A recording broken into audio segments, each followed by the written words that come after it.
What is up, gents? 40k Dirtbags here. We are here to answer a question. The internet is kind of blowing up. If you guys are clicking on the video, it's because, is Death Guard going to be good in the next 6 months for the tournament packet? And when you see all these top, YouTubers or Art of War mainly rank these guys at a D level, I disagree with them. Honestly, I feel like the meta is definitely shifting. It's going a lot towards shooty armies. And if you're playing Death Guard, you kind of have to shift with the meta.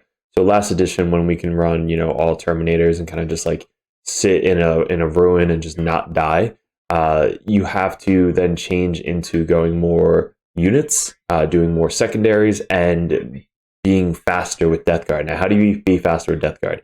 I did a video of going over the new changes, the points changed, all that stuff. So go check out that video.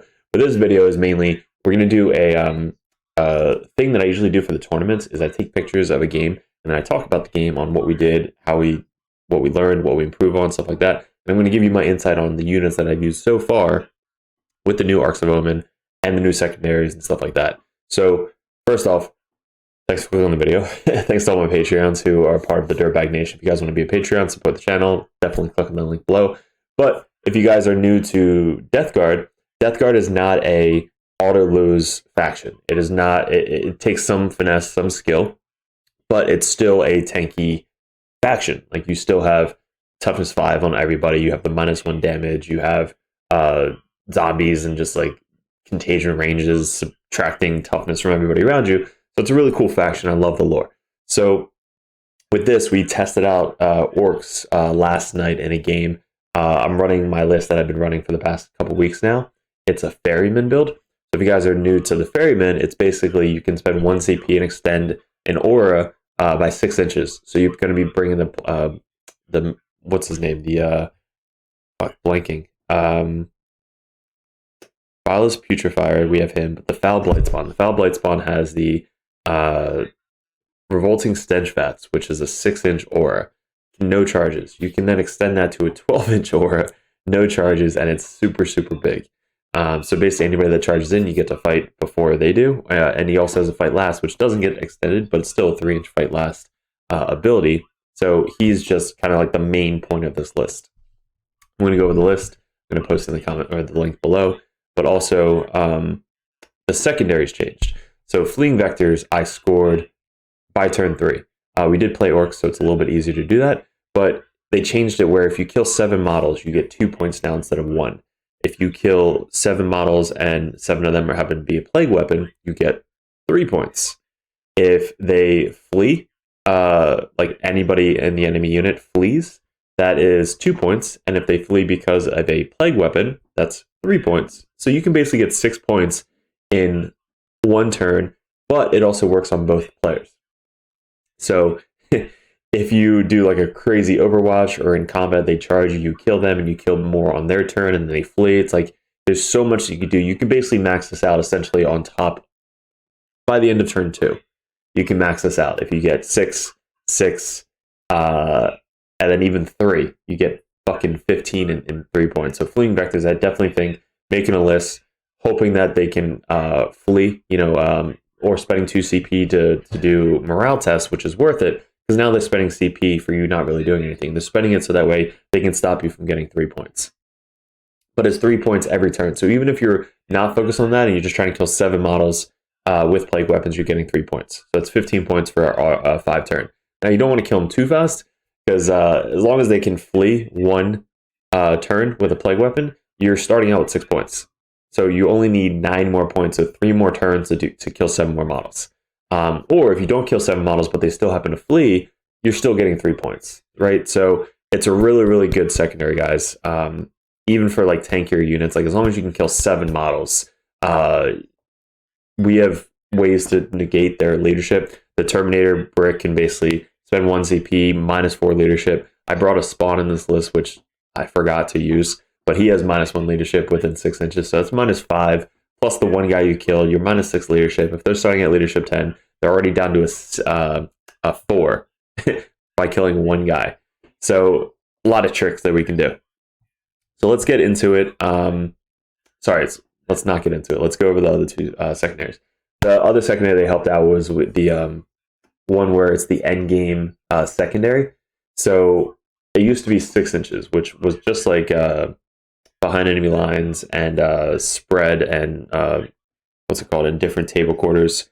So now it's 3 inches, which is a huge difference because some of the missions you couldn't be even on the objective within 3 inch or within 6 inches of the table edge. Now it's 3, so you can still be on that objective and be in different table quarters.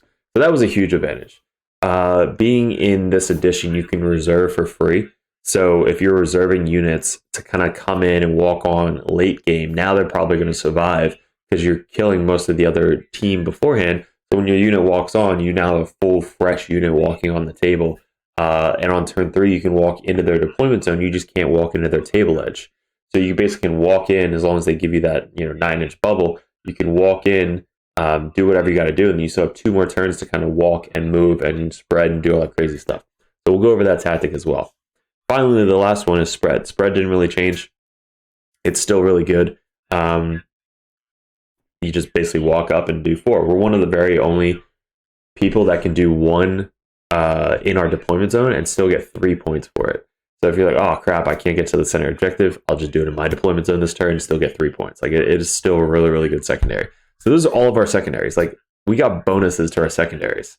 I think it's good. I think having really good secondaries in just this edition is huge. And if you have 3 really good secondaries that you can score pretty reliably, there's really no excuse. Like Grey Knights, I play Grey Knights, and there's 1 teleport assault that's really good.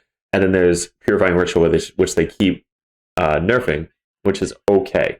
And then the final one is only if you're killing demons. So they have 1.5 good. We have 3. That's a good start, guys. All right, guys. So here's the list. Now, this isn't the do all you're going to win or you're going to lose. This is just one of the lists that I've been testing out pre Arks of Omen and now after Arks of Omen. We did get a couple points added in there, so you can add a little bit more stuff. So we're running ferryman. Like I said, the ferryman. There is a couple stuff that I don't really care about. Mainly, we're doing it for the extra 6-inch aura ability for 1 CP at the beginning of your command phase. So basically, you spend 1 CP, put it on your Foul Blade spawn, and now he's a 12-inch aura of no charges. So it is really big, honestly. Like you can put him in at the corner of the building, have all of your guys outside, like in the center objective, and it still reaches 12 inches around almost everything. It's a really, really cool thing. So with this, we brought a Demon Prince. Now he has Gift of Contagion, so he has the -1 strength and -1 attack if he rolls an 8+ to a unit within 18 inches. Don't even need line of sight. So if he's out front and you have a unit charging in, you could basically cast it on the unit that you know is going to be charging in. Now they're -1 strength. Your toughness 5, they're -1 strength. If you do an 8+, you're actually rolling -1 attack, which honestly is freaking huge. Most things that proc on charges are not going to proc with this ferryman build. Anything that they get like +1 attack for charges, reroll hits to charges, anything that accounts to like charging, right? Keyword, always ask your opponent. They don't get any of that shit. Sometimes you only get bonuses for your strength if you charge. The lances, if you have like charge, you get +3 strength or something. Well, now you're not charging. So you're very, very tanky as they're charging into you. So that combo is awesome. Arch Contaminator, he's the one that gives the reroll all wounds within 9 inches of him, because I gave him the Fergaris Helm. That's an extra 3 inches to his aura abilities. So Arch Contaminator aura is reroll all ones to hit for the Warlord aura. So he now has a 9-inch bubble, which is huge. So him just kind of walking, he doesn't have wings, but him just walking, behind your groups, just buffing everybody is amazing. So reroll all wounds within 9 inches of him in melee with plague weapons, and reroll all plague weapon wounds within 12 inches of the unit that's going. So if you think about it, you put him here, 9 inches away is here, and then anybody 12 inches away from them, you get to reroll all wounds with your plague weapons. So it's a fucking huge bubble. So that's really cool. So we got Plague Marines. So we brought as many Plague Marines as we could fit in with what we're trying to test out.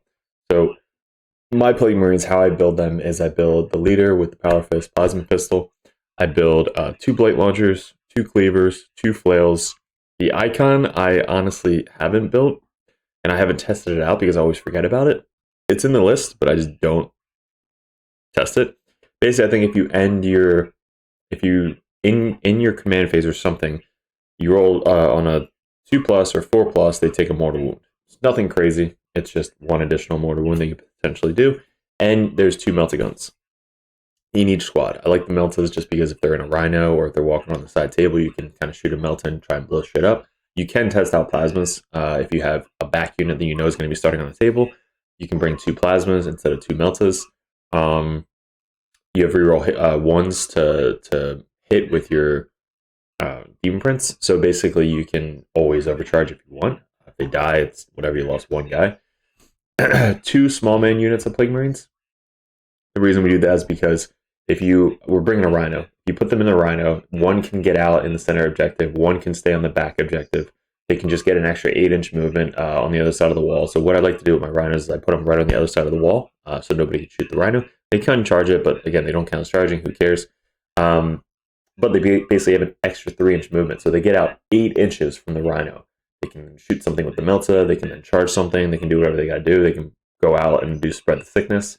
So that rhino is huge for Death Guard. That's going to help out with a lot of our lists getting that extra mobility. Plus, at the end of the game, you want to get the guys in the rhino run 12 to 16, 18 inches across the table, and the next turn get out and do whatever you got to do, so that way you can get across the entire board for our end game secondary. So rhinos are great moving into the next edition. Plus, you can get a free combi melta on it. It might be a melta gun or combi melta, but you get a free melta gun and you get a free havoc launcher. So it's got some little shots coming out of it. We have 2 more units of 10-man Plague Marines kitted out the same exact way. So we have 10, 20, 30, 40 Plague Marines. So we have Demon Prince, Malignant Plaguecaster, which I skipped. He has miasma and +1 strength and toughness for the abilities. I had him in there just so he can buff up a unit. And then 40 Plague Marines, 10 Poxwalkers. I still like Poxwalkers. They're really good for back screen spread. So basically, if they walk out or run, you can spread out your backfield pretty reliably. So that way deep strikes can't come in. If they want to shoot at Poxwalkers, they're shooting at Poxwalkers. Go crazy. They can also do spread in the center objective. So if you basically want to have them be your sacrificial unit in the center objective, kind of walk out and spread, they can do that. Or if you put 1 guy out of the building, they then shoot that 1 guy, don't kill your unit, you then spend 1 CP and make guys on your next command phase to try and steal an objective. So that's a little trick with them, is like you can steal objectives, you can use them for spread, you can use them for deep strikes. There's a lot of stuff you can do with Poxwalker still. So I think having a 10-man unit for 50 points is definitely key to help be defensive.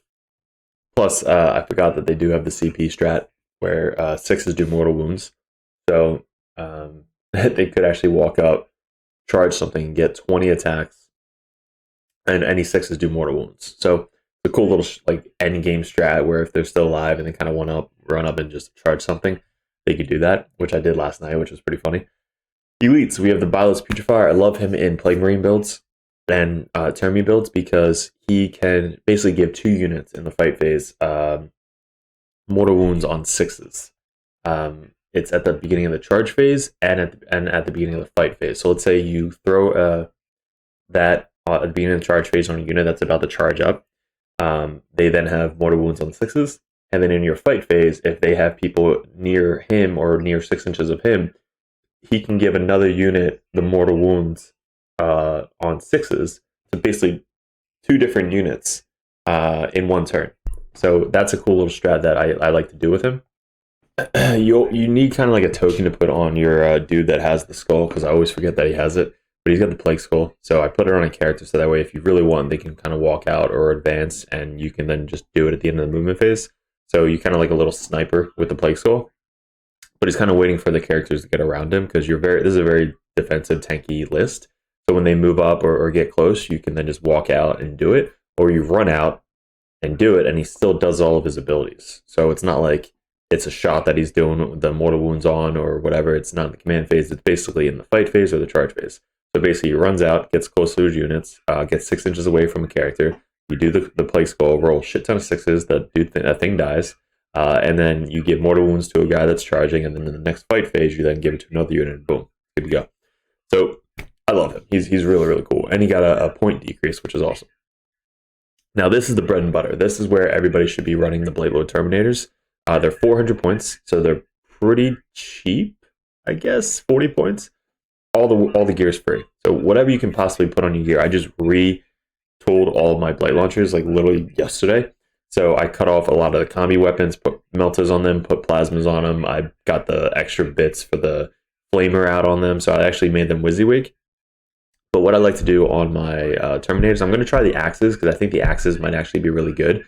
So they're +2 strength, -2 AP, 1 damage. Compared to the swords, which we were using prior because of Armor Contempt, but it's minus, I think it's +1, -3, 1 damage. So you go up to strength 5, or you go up to strength 6.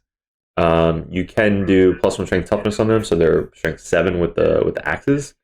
So really, you just gotta try it out. So anybody who is like a Marine that has a 4-up toughness, in combat they go down to a 3. So having the axes auto wounding on 2s, that might be beneficial. So I'm gonna try out the axes compared to the swords.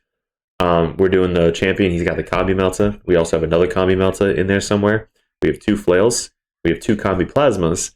We have 2 plague spewers, and we have 2 blight launchers. Now, the amount of firepower that this unit can come out, whether it be coming from deep strike or reserves, you deep strike within 9 inches of your Death Guard Demon Prince, because he is the Arch Contaminator. You can spend 1 CP, so that way all their bolters are plague weapons. And then you're rerolling all 1s, or rerolling everything if they're within 12 inches of the unit that you're shooting at them. You come down and you drop 2 Meltaguns. So then they do the combi plasmas as well. So you have meltas, plasmas, 2 heavy flamers, strength 5, AP 1, auto hitting, and then you have 2 blight launchers that can shoot 24 inches away. So basically, they come down as blah, right, all over. They're rerolling everything if they're within 9 inches of the Demon Prince. So basically, they have a really big bubble. I like to deep strike these guys just because of all the extra weapons. Before, they really just had bolters and flails. Like I really didn't put a lot of gear on them. It's really just kind of basic. Now they have literally everything. So you can deep strike them either in the opponent's backfield or kind of in the center objective on turn 2, or right outside of your ruin. So that way they can kind of come down and just shoot pretty far away to the enemy opponent. And they're really tanky. So they come down, you put -1 to hit on them, you put +1 strength and toughness on them, like you're buffing them up with the powers. And now if anybody charges them, you have your ferryman ability where it doesn't count as charging. So they are going to survive really long. Now you're strategic with them. So you're either deep striking them or you're starting them in the building so they don't get shot. And if you walk out and do that, again, I would probably just deep strike them. Because even if they kind of block you out of the backfield, you can still come in like right in front of your army. And they can be like the front load to shoot all the weapons. Foul Blade Spawn, he's kind of the niche of the army. The Foul Blade Spawn has Revolting Stench Fast, which is the 6-inch no charges. And then he has the Hulking Physique. So it's +1 wound, and you can only wound him on 4s. So if they kill him, kind of defeats the whole purpose of the army. So you want to kind of make him survive. So now he goes up to 5 wounds, so you can only wound him on 4+. So he is pretty tanky. So that is kind of what he is bringing. He has the Fight Last ability as well. Tallyman, he's there just to kind of get me an extra CP. Chaos Spawn, we had a couple extra points. You can do more zombies, but I'd rather just bring the Spawn in for that little trick. With the Terminators, if they kill a model, you can spend 1 CP and make that unit -4 leadership. Then the Spawn runs out, and he's within 6 inches of that unit. Now it's -5 leadership. You kill one guy, that's -6 leadership. So basically, if you kill, let's say, example, 3 guys, that's 6, 7, 8. You're basically -8 leadership by killing 3 guys from that unit. So if they're leadership 10, they need to roll a 1 or a 2 to survive. I will spend 1 CP for that any day of the week. All right. That combo is just awesome. 2 floated blare drones. This is what we were trying out. I asked if he mind if I just did 2 heavy blight launchers. He said no, so I tested out 2 heavy blight launchers. Never ever seen them before, so if you guys want to test them out, they are 36-inch range, strength 7, either strength 6 or strength 7, -3, 2 damage. Might be strength 6, I'm not sure. But -3, 2 damage. So the -3 kind of what makes them really, really good, even killing some Terminators. It's assault 6, so it's 6 shots, 36-inch range. You bring 2 of them, it's basically 12 shots. They only hit on 3s though, so any like negatives are going to hit on 4, so they're not really, really reliable. But you can get a pretty good early turn 1, turn 2 killing stuff, fleeing vectors, because you're killing stuff with a plague weapon, and if they flee, then you get that extra 6 points just from one of these or 1 or 2 of these models. So they can be pretty early on shooting backfield units, pretty reliably because 36 inches, making like a couple of them run. Even if you don't kill the whole unit, if you kill, let's say 3 or 4 cultists, they have to roll like a 2 or 3 to pass leadership, and then if they fail, you get some points.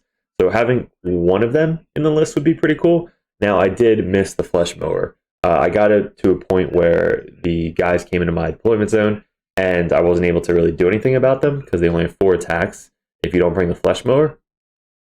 So maybe having 1 flesh mower and 1 blight launcher, I think would be a good combo. Or it's just go fucking 2 flesh mowers and say, screw it, I'm running really melee heavy.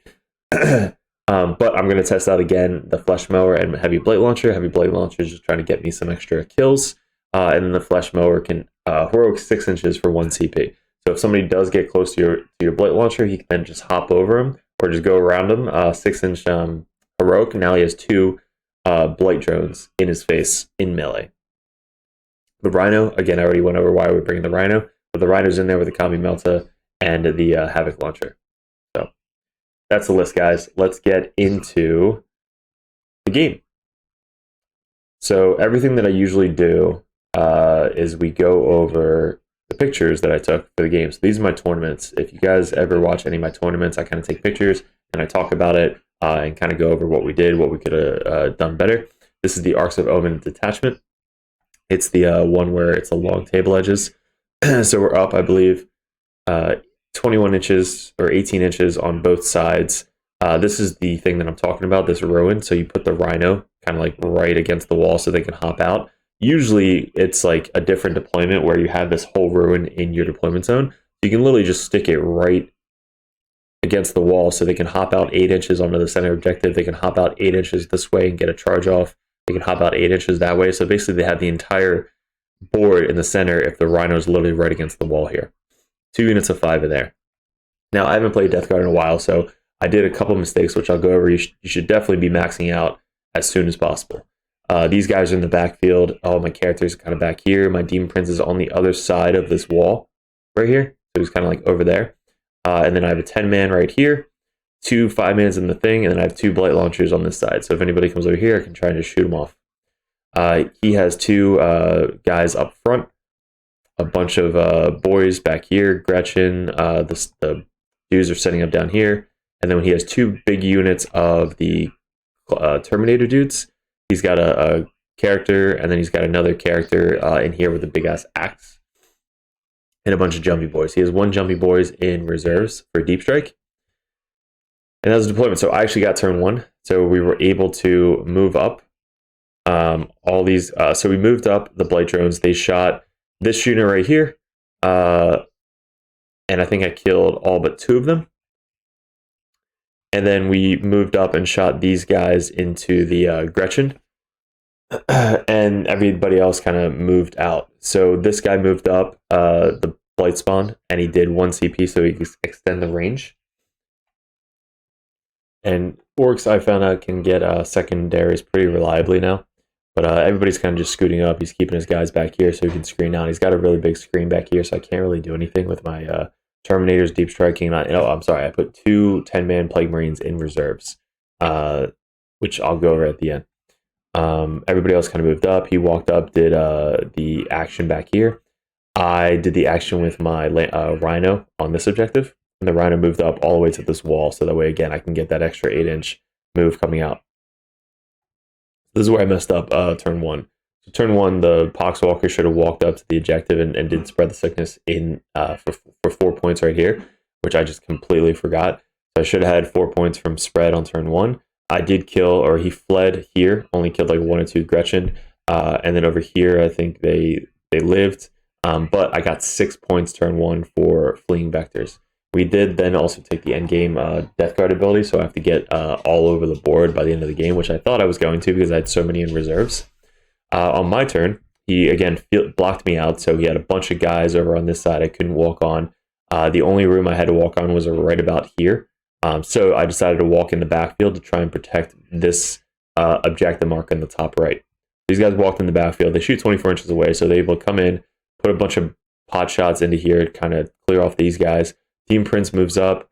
All the other guys move up. They do the 12-inch bubble again, so no charges, because this is the turn that we're going to get into combat. The 5 Plague Marines got out of the Rhino. The other 5 stayed back here to do spread, because again, I forgot to do spread. So 5 guys got out of the Rhino, did spread. 5 guys got out of the Rhino, went up here. They're going to hopefully get up here and charge and clear off this chaff. These remaining 8 guys, 2 of them got shot by the Killicans. These remaining 8 guys walked out to try and put more shots onto the back line so I can get fleeing vectors, and then charge and kind of kill these guys and get on the objective to steal the objective. That's the game plan. Terminator's deep struck back here again because he was doing the spread out, so he basically has enough orcs to spread out in the entire army. But it doesn't affect this list because ferrymen, if you charge within 12 inches, you don't count as charging. So even if I put them, let's say, over here, that would have been fine. But I wanted them to try and take the counter charge for the Killicans. So I deep struck in my deployment zone within 9 inches of the Demon Prince on the other side of this wall. So they have reroll 1s, and if they're within 12, which was shooting these guys, they reroll all wounds of plague weapons. So that's kind of like the Demon Prince is just buffing everybody over here, which is awesome. On his turn, this is what we killed. So we cleared out these center, we cleared out that, we cleared out all of this chaff. He still has these Killicans. He's got a boy of jumper dudes in reserves. He's got these knobs, like a whole unit of knobs, and then 2 Terminator bricks, plus his HQ is about to wog and get into my my deployment zone. So this was the end of my turn. Pretty good turn 2. And then on his turn 2, this is what happens. So he deep strikes his jumpy dudes back here. These guys run out and get the wog going. His leader over here gets the wog going. The knobs walk up, and all the Killicans walk up and charge. Now, he didn't want to throw the Killicans in my face with the Terminator, so he kind of kept them back a little bit, which was smart. And then none of these guys count as charging. So I was able to fight. Now, he has a fight last, so I totally forgot about this, but this guy right here is a fight last. So even though it doesn't count as charging, I am still fighting last, so he gets to go with all of his guys before me. So that's something you should look out for. If you're running Ferryman, make sure that if there's any fight last abilities on the enemy team, watch out for them, because it kind of defeats the whole purpose of Ferryman if they can still make your unit fight last. So all these guys die, obviously, pretty easily to the HQ and all these other power claws coming into them. So that whole unit gets wiped. These guys did an action. These guys did an action back here, and these guys kill the rest of these dudes. So at the end of his turn, he's up a lot on secondaries. I only have 1 spread. I do have 12 for fleeing vectors. So, like I said, fleeing vectors is just going to max out pretty easily against this army. So on my turn, everything basically moved up. So we moved up the Terminators. We moved up the 5-man that was on the other side of here. We moved them out. These guys started moving up to try and get some shots, and I wanted to make a charge off here, but I moved the 2 bloat drones over here, up here, to try and get the shots and charge off on them. And then I moved up my Foul Blight Spawn, and all the characters moved out of the building. So here come the characters. This is where I forgot that he had the Plague Skull.